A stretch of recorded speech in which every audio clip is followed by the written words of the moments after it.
سلام أبوشت عدن وزاينكم علتاو مدلواتنا اتكتاتلو كبراتن كبرانن ازي لومي تلفزيون لومي 24 قنبات كلتشحن 18 عامة مرتنا باخم زقاربولو ساعات زينات جميرة لهم كسام مخنباتي مدبنا مسانا كتصنحو نيوتيوبنا سابسكرايب شير لايك كوميت مقبر ازي فيديو كتفلمو ودما بخبرن عدم أرئست زينم أب عزو أخيبا حوحات دكتور فساها فتوصيونكم اون دكتور سولومون كيدانه كاب سراح فتسامي تباريرم أب كلل تግራይ ዝካየድ ዘሎ ናይ ሓይሊ ሓፈሳ ብጀነራላት ይምራሕ ከም ዘሎ ተገሊጹ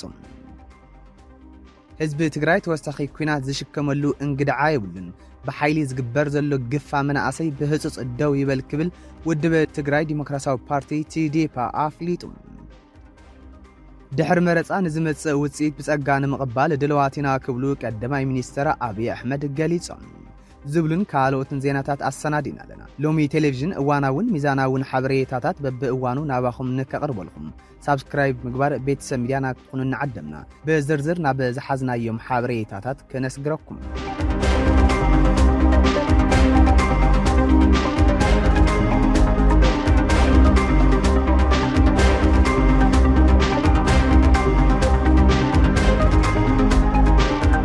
أب عزو أخيبا حوحات دكتور فساها فتوصيون كم اون دكتور سولومون كيدانه كاب سراح فتسامي تباريرم ما خلاي كوميتي حوحات كاب قنبت 16 كلتشحن 18 عامة مرت جميرو نحاد سومن زكايدو فتوص أخيبا وقعو مجلسي بموزا زازي مولم حوحات زوص وقعو مجلسي كما زحبرو اتي ودب هلاو هزبين مرقاز ግዛታዊ ሓድነት ትግራይ ንምምላስን ውሽጣዊ ሓድነት ንምጥንኻርን ከቢድ ናይ ዲሞክራሲያዊ ቃልሲ መስርሕ አካይድ ኣብዚ መስርሕ እዚ ድማ ድኽመታት መሪሕነት በዝርዝር ተገምጊሞም ኣለዉ እዚ ወግዓዊ ሰነድ ከመዘረዱ ኣብ ስራሕ ፈጻሚ ዝነበሩ ክልተ ኣባላት ካብ ሓላፍነቶም ክልዓልን ከለዉ ንኻልኦት ኣባላት ድማ ከቢድ መጠንቀቕታ ተዋሂብዎም ኣሎም ካብ ውሽጢ ቤት ምኽሪ ዝወፀ ምስጢራዊ ጸብጻብ ከመዝሕብሩ እቲ ውጽኢት ገምጋም ጉጅለ ሕወሓት ከቢድ ምቅያር ስልጣን ኣስዒብ ኣሎ ዝርዝር ስጉምትታት ድማ ከም ስዕቢ ተባሂሉ ካብ ስራሕ ፈጻሚ ዝተባረሩ ዶክተር ፍሳሃ ሃፍተጽዮን ከምኡውን ዶክተር ሰሎሞን ኪዳነ ካብ ስራሕ ፈጻሚ ሙሉእ በሙሉእ ተባሪሮም ኣሎም ሓደሽቲ ዝተተክኡ ኣይተ ተወልደ ገብረ ጻድቃን ከምኡውን ሓላፊ ቢሮ ትምህርቲ ዶክተር ኪሮስ ጉዕሽ ኣብቲ ቦታ ተተኪኦም ኣሎም መጠንቀቕታ ዝተዋሃቦም ኣይተ ተኽላይ ገብረ መድህንን ሊያካሳን ካብ ስራሕ ፈጻሚ ጽኑዕ መጠንቀቕታ ተዋሂብዎም ኣሎ እቲ ኣዝዩ መካትዒ ኮይኑ ዘሎ ጉዳይ ኣይተ ኣለም ገብረ ዋህድ እዩ ካብ ስራሕ ፈጻሚ ዝቀረበ መበግስ ሓሳብ ካብ ማእኸላይ ኮሚቴ ክእገድ ዝብል እኳ እንተነበረ ዓለም ገብረ ዋህድ ንሓደ መዓልትን ፈረቓን ዝገበሩ ሓያል ቃልሲ ብመጠንቀቕታ ክሓልፍ ተገይረሎ ብመወዳእሳ ኣይተ ዓለም ገብረ ዋህድ ካብ ማእኸላይ ኮሚቴ ኣይተኣገደን ይኹን እምበር ካብ ቀደም ሓላፍነቱ ተላዒሉ ቢሮ ከተማ ልምዓት ሓላፊ ቢሮ ኮይኑ ክሰርሕ ተመዲበሎ ብተወሳኺ እን ተኽላይ ገብረ መድህንን ዶክተር ፍስሃ ሃፍተጽዮንን ካብ ቢሮ ሓላፍነቶም ክባረሩ ተወሲነሎም በዚ መሰረት ተወልደ ገብረ ጻድቅ ሓላፊ ቢሮ ማይ ሃፍቲ ኮይኑ ንተኽላይ ገብረ መድህን ክትክእ እዩ ፕሮፌሰር ክንፈ አብርሃ ድማ ሓላፊ ቢሮ ምምሕዳር መሬት ኮይኑ ንዶክተር ፍስሃ ሃፍተጽዮን ክትክእ ተወሲኑ ተባሂለሎም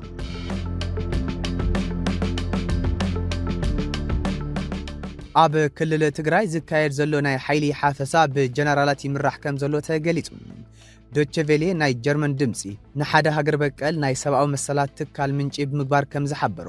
ኣብ ትግራይ ካየድ ዘሎ ናይ ግዲ ወተሃደራዊ ሓፈሳ ብጀነራላት እቲ ክልል ዝምራሕ ኮይኑ ሕወሓት ድማ ናይዚ ተግባር ተሓባባሪት እያ ተባሂሎም እዚ ትካል ነዚ ስጉምቲ እዚ ናይ ኩናት ገበን ክብል ፈርጅዎ ኣሎ ቅድሚያ ንሰብኣዊ መሰላት ኢትዮጵያ ዝተሰመየ ሃገር በቀል ናይ ሲቪክ ማሕበር ንሬድዮ ጀርመን ኣብ ዝሃቦ ቃል ኣብ ዝሓለፉ ክልተ ሰሙናት ኣብ ትግራይ መጠነ ሰፊሕ ናይ ግዲ ሓፈሳ ይግበር ከም ዘሎ ኣረጋጊጸሎም እዚ ትካል ኣብ ልዕሊ እዚ ጉዳይ ይገብሮ ዘሎ ምርመራ ኣብ ሓጺር እዋን ወግዓዊ ከም ዝገብሮ ብምሕባር ዝበጽሕዎ ዘለዎ መረዳእታታት ከምዚ ክብል ኣቃሊሖሎም እቲ ትካል ከም ዝገለጾ እዚ ተግባር ሕዚ ኣብ ዘሎ ፖለቲካዊ ኩነታት ምስሓብ ዝነቐለ ኮይኑ ብፍላይ እቲ ናይ ፕሪቶሪያ ስምምዕ ኣብ መፍራስ ደረጃ መብጽሑ ሓደ ካብቶም ዋናታት ምኽንያት ይለሎም ሰባት ብሓይለ ገዲድኻ ናብ ውትድርና ምእታውና ህይወት ከም ዘኽፍሉ ምግባር ኣዝዩ ከቢድ ዓለም ለኻዊ ገበን ምዃኑ እውን እቲ ትካል ገሊጸሎም ነዚ ናይ ሓፈሳ ስጉምቲ ይውሰድ ዘሎ ኣብ ውሽጢ ትግራይ ዘሎ ወተሃደራዊ ሓይሊ ወይም ጀነራላት ከም ዝኾነን ውድብ ሕወሓት ድማ ኣብዚ ተግባር እዚ መሻርክትን ተሓባባሪት ምዃና እቲ ጸብጻብ ኣነጺረሎም ሚድያና ነዚ ዜና ክሳብ ዝጽብጽበሉ ሰዓት ብወገን ውድብ ሕወሓት ነዚ ክሲ ዝተዋሃበ ግብረ መልሲ የለን ህዝቢ ትግራይ ተወሳኺ ኩናት ዝሽከመሉ እንግድዓ ይብሉን በኃይል ዝግበር ዘሎ ግፋ መንእሰያት ብህጹጽ ደው ይበል ክብል ውድብ ትግራይ ዲሞክራሲያዊ ፓርቲ TDP አፍሊጡ TDP ኣብ ዘውጽኦ ወግዓ መግለጺ ኣብ ትግራይ ዳግማይ ኩናት ድባብ የንጸላሉ ምህላው ዓሚቕ ስጋኣት ከም ዝፈጠረሉ ብምግላጽ መንእሰያት በኃይል እናተገፈፉ ናብ ማሰልጠኛ ካምፕታት ኣብያተ ማእሰርትን ይውሰዱ ከም ዘለው ኣቃሊዑም ትግራይ ዲሞክራሲያዊ ፓርቲ TDP ከም ዝሓበሮ ህዝቢ ትግራይ ካብቲ ዝሕለፎ መሪርን መስካሕክሕን ኩናት ዘስዕበሉ ከቢድ ፖለቲካውን ስነ-ኣእምራውን በሰላ ገና ሓወን ኣካላት ጉዳኣት ስድራቤትን ሰማዕታትን ዝግብኦም ኣወንታዊ ካሕሳ ቆላሕታን ከይረኸቡ ደምውን ዳግማይ ኩናት ክህሉ ምግባሩ ዘተሓሳስብ ጉዳይ ኢሉ TDP ኩል ግዜ ሰላም ድሕነትን ላዕላውነትን ህዝቢ ትግራይ ቀዳምነት ሂቡ ብሰላማውን ዲሞክራሲያውን መንገዲ ጥራሕ ዝቃለስ ውድብ ምዃኑ ብምግላጽ እዞም ዝስዕቡ 4 ጽኑዓት ጻውዒታት ኣቕሪበሎም ንድሕነት መንእሰይ ትግራይ በኃይል ዝግበር ዘሎ ዘይሕጋዊ ምግፋፍን ወተሃደራዊ ምልመላን ብህጽጽ ደው ክብል ኣለዎ ብሰንኪ ዝተግባር እዚ ተኣሲሮም ዘሎ መንእሰያት እውን ብዘይ ዝኾነ ቅድመ ኩነት ብህጽጽ ክፍትሑ ይግባእ ኢሉ ንውልቃውን ጉጅላውን ስልጣን ክብሉ ንህዝቢ ዳግማይ ናብ እቶን ሓዊ ክሰዱ ዝደልዩ ዘለው ሓይልታት ካብ ፖለቲካዊ ረብሓታቶም ኢዶም ንክእክቡውን ኣጠንቂቐሎም ንማሕበረሰብ ዓለምን ፌደራል መንግስትን ድማ ናብ ሓድሽ ኩናትን ህልቂትን ዝሓስብ ዘሎ ዘይ ሓላፍነታዊ ምድላዋት ብግልጽ ክኾንውን እኹል ፖለቲካውን ዲፕሎማሲያውን ጸቕጢ ክገብሩ TDP ጻውዒቱ ኣቕሪቦም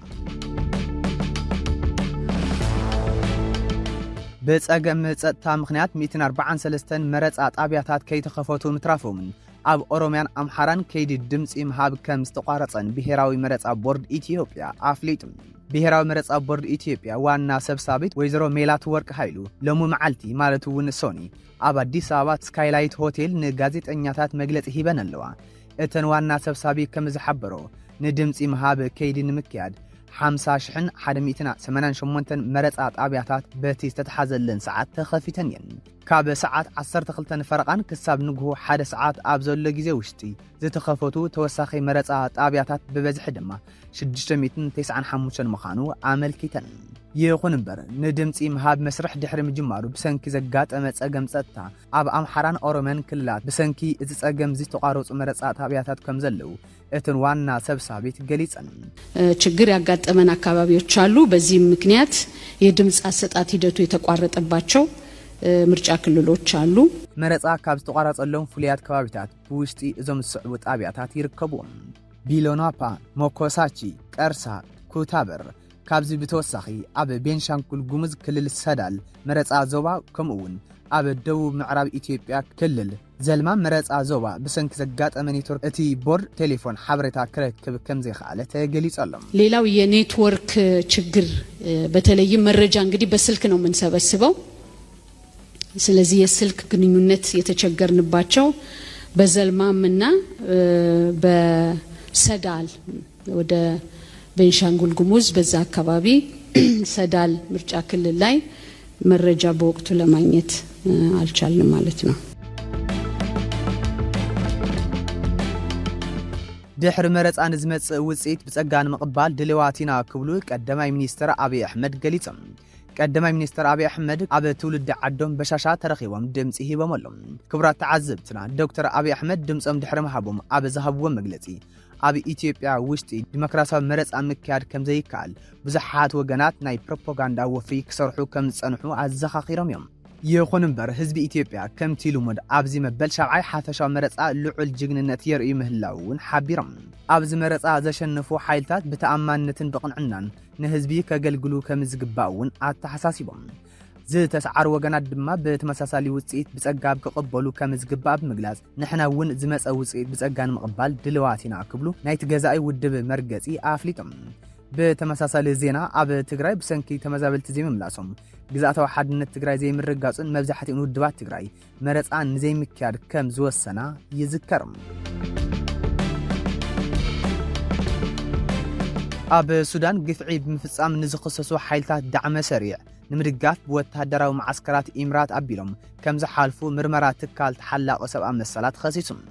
እዚ ሓድሽ ርካቦት ሂውማን ራይትስ ዎች ኢምራት ዓረብ ነቲ ኣብ እዋን ኩናት ሕድሕድ ሱዳን ብገበን ኩናት ዝተኸሰሰ ዳዕመ ሰሪዕ ከም እትድግፍ ክቐርብ ንዝጸንሐ ክስታት ተወሳኺ መርትዖ ዝህብ እዩ። ኢምራት ግን ኣብ ግዛኣታ ወጻእተኛታት ዕስዋት ወተሃደራት መልሚላ ኣሰልጢና ንዝብል ክሲ ትነጽጎ እያ። ሚኒስትሪ ጉዳያት ወጻኢ ሕቡራት ኢምራት ዓረብ ሃገሩ ግዛኣታ ንምልመላ ስልጠና ምወላ ወይ ናብ ዝኾነ ይኹን ግጭታት ወጻእተኛታት ወተሃደራን ምሕላፍ እንተላይ ናብ ሱዳን ክውዕል ኣይትፈቅድን ኢሉ። ሂውማን ራይትስ ዎች ካብ መጋቢት ክሳብ መስከረም 2025